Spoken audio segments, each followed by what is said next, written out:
Iran युद्ध से पाकिस्तान की हालत खराब, तेल संकट से हाहाकार, पाकिस्तान में लगा लॉकडाउन, शहबाज शरीफ का बड़ा ऐलान। इस वक्त की बड़ी खबर पाकिस्तान से सामने आ रही है। ईरान युद्ध को रोकने की कोशिशें करने वाला पाकिस्तान अब बेबस नजर आ रहा है। पाकिस्तान की हालत खराब हो गई है। दुनिया में आए ऊर्जा संकट के कारण भारत में लॉकडाउन की खबरों के बीच भारत के पड़ोसी देश यानी पाकिस्तान में आज रात 8 बजे से लॉकडाउन लगा दिया गया है। जी हाँ, शहबाज सरकार ने पाकिस्तान में स्मार्ट लॉकडाउन लगाने का फैसला लिया है। सर ये पाकिस्तान ये फॉर्मल इकोनॉमी में जो इनका चल रहा है अभी प्रीटी मच बैंकरप्सी की तरफ। 11.5 बिलियन डॉलर्स लेफ्ट। सऊदीज के भी कुछ रूमर चल रहा है कि भैया पैसे वैसे वापस मांगेंगे ये लोग। यूरो बॉन्ड्स इनको पे करने हैं 1.3 बिलियन डॉलर्स के। ये 3.6 बिलियन डॉलर्स अगर इधर चले गए तो आईएमएफ का एक जो गारंटर था UAE, that guy withdraws. So is this now bankruptcy for Pakistan? और वो कहा जा रहा है कि पाकिस्तान जो है वो ईरान और अमेरिका को बहुत करीब ले आया है। और सबसे बढ़ के ये है कि कल रात जो है वो बड़ी इंपॉर्टेंट थी, जिसमें फील्ड मार्शल आसिम मुनीर और अमेरिका के वाइस प्रेसिडेंट जो हैं वो सारी रात राब्ते में रहे हैं और बहुत सारे जो ब्रेक थ्रू हैं तारड़ साहब वो हुए हैं। तो बहरहाल पब्लिक को मामू बनाने का सिलसिला जो है वो गवर्नमेंट की तरफ से जारी है। पब्लिक जो है मामू बन नहीं रही। आज ही जो है ये अनाउंस भी कर दिया गया है आईएमएफ के डेलीगेशन के साथ बातचीत करते हुए। पाकिस्तान के जो मिनिस्टर थे यानी कि उन्होंने पेट्रोलियम मिनिस्टर, उन्होंने आईएमएफ डेलीगेशन को यकीन दिलाया है कि तुसी फिक्र ना करो, हम इलेक्ट्रिसिटी के बिल बढ़ाने वाले हैं। देख रहा हूं इस्लामाबाद अकॉर्ड कामयाब हो या ना हो, लेकिन आपके पड़ोस के हालत जो है वो कपड़े अपने उतार के उनको आग लगा देंगे और अब उसका आप पे क्या असर होगा ये बड़ा देखने वाली बात है। इस वक्त आप खबरों में इतने ज्यादा हैं कि आपके पड़ोस के लोग हैं उनके मुंह से अब झाग निकलनी शुरू हो चुकी है। जय हिंद साथियों। पाकिस्तान में एक बार फिर से लॉकडाउन जैसी स्थिति आ गई है, वो भी इस बार इनके आर्थिक तंगी की वजह से। क्योंकि अगर लोग 24 घंटे मूवमेंट में रहे तो जाहिर सी बात है पाकिस्तान का दाना पानी जो है एकदम कम हो जाएगा। इनको पता है कि ज़्यादा ट्रैवल लोग करेंगे तो इनको जो पेट्रोल है वो लाएंगे कहाँ से। अभी तो सिर्फ रेट बढ़ा दिया ताकि लोग अपने हिसाब से खुद जो है यूज़ कम करने लगे इन सब का, लेकिन जब खत्म हो जाएंगे तो रेट बढ़ाकर भी क्या करेंगे। इसलिए ये अपने दायरे को समझते हुए पहले से ही सब चीज़ को कम कर दिया है। 8-10 बजे के बाद ये नहीं करना, 10 बजे के बाद मार्केट नहीं खुलेगी। लॉकडाउन जैसी स्थिति अपने देश में लाने के लिए मजबूर हो गए और जाहिर सी बात है क्योंकि यूएई ने भी इनसे अपना कर्ज मांग लिया है। ठीक है, तो अब ये इस टेंशन में भी है और जब एक साथ कई तरफ से संकट आती है तो पाकिस्तान जैसे देश ये सब करने पर हमेशा मजबूर हो ही जाता है। और इस समय जो पाकिस्तान का कंडीशन है वो इनके ऐसे कारनामे की वजह से है। अभी ईरान की तरफ से इनका एक जहाज आ रहा था स्टेट ऑफ फार्म से, ईरान ने उसे मना कर दिया। अब वो जहाज पाकिस्तान न जाकर भारत की तरफ आ रहा है क्योंकि पाकिस्तान के कारनामे ने ईरान को दुखी कर दिया। See, it's already bankrupt because all these the foreign exchange loans are also made up of the what are called the deposits which friendly countries like UAE, Saudi Arabia, the Chinese to some extent unhone paise. This is what we used to do in the 80s and 90s when you were applying for admission to US universities. What used to happen was a lot of people, पैसे वैसे थोड़ी होते थे यार middle class के लोगों के पास। Foreign exchange भी नहीं होता था, बैंक में भी पैसे क्या होते थे, कुछ भी नहीं।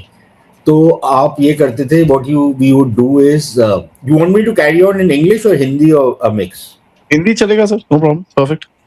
तो हम लोग यहाँ पर ये होता था कि अगर आपका कोई आपको भेजना होता था, फाइनेंशियल स्टेटमेंट्स भेजनी होती थी, तो खेल ये होता था कि यार 3 महीने के पैसे आप इकट्ठे करके जाते थे वहां पर, फिर you manage something, got some job, something और the other, and in those days you could work and pay for your university.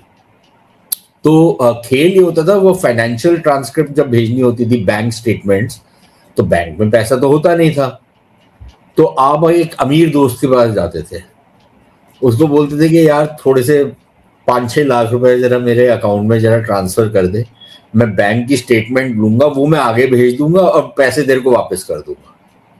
Pakistan का ये मॉडल है, समझ रहे हो? तो ये अच्छा, अब हम लोग तो वापस कर देते अपने दोस्तों को पैसे, पाकिस्तान की भी वापस नहीं करते, उन्होंने रखे हुए अपनी बैलेंस शीट पे। तो basically that is the model. तो उस हिसाब से तो they already in they are bankrupt, but जो ऑफिशियल बैंकरप्सी है that is going to take some time. वो अभी इमीडिएटली नहीं है, वो बफर है। सऊदीज का प्रेशर जरूर है, but will the Saudis pull out their money इन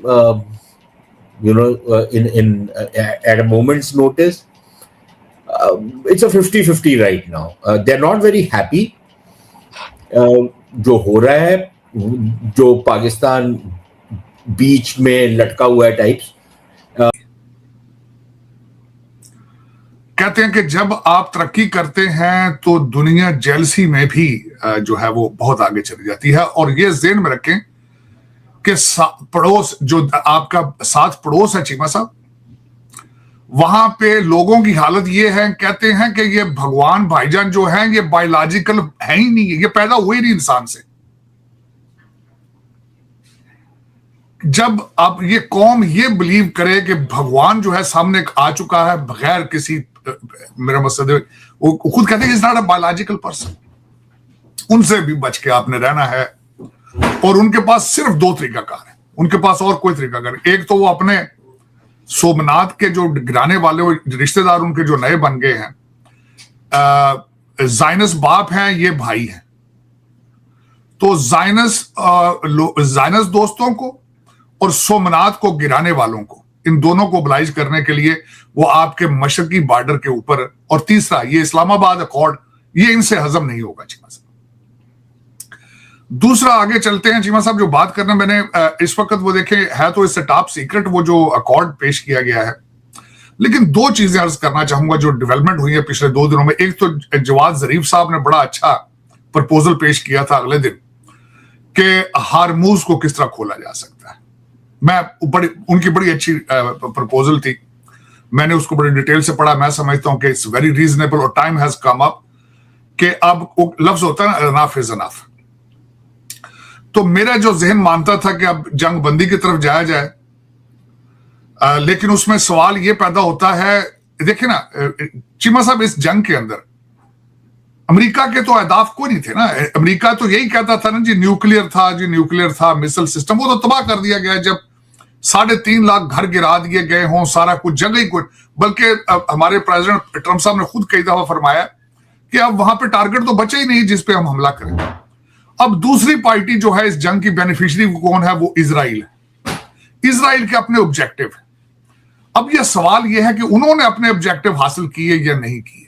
अच्छा, उनके ऑब्जेक्टिव के अंदर सिर्फ ईरान नहीं है, उनके ऑब्जेक्टिव के अंदर यह है कि इस ईरान की जंग की आड़ में लेबनान पे कब्जा करना, उनकी जंग की आड़ में अगर कोई बचा कुचा अगर गजा है उसको किस तरह तबाह करना है।